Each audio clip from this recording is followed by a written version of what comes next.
Yes, Art for Wellness Wednesday. Art for Wellness Wednesday. Facilitators who came up with this dope idea: Evan, Bishop Katori Walker, Louisa Vibes. It is so awesome just vibing out and creating, right? And not necessarily with a particular end goal in mind, but most of the time I have a thought process about what I want my piece to look like. Oh gosh, as you'll see, this painting has gone through different stages.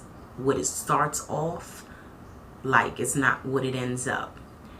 Similar to life, right? You go through stages of growth, of grief, of happiness, of sadness. We go through life in stages. And, you know, the end goal is to be emotionally, physically, mentally in a better place.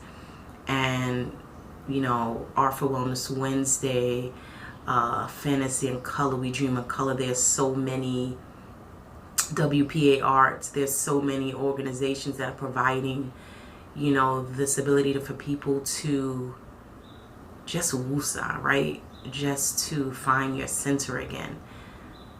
To pray, to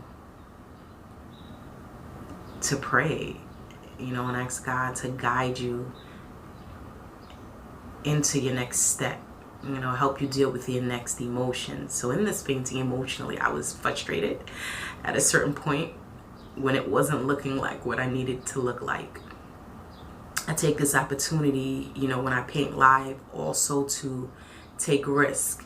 Something that we were talking about actually in church, in Bible study on Sunday, Pastor Isaac Scott, you know, taking risk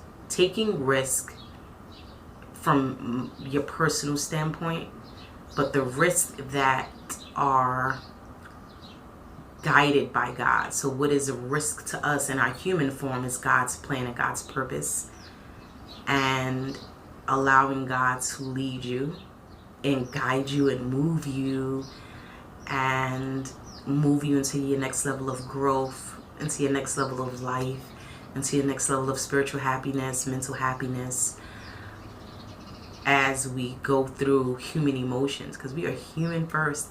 And in this human emotion while painting, I'm looking at it like, no, this not working out. And one of my first emotions are I get frustrated.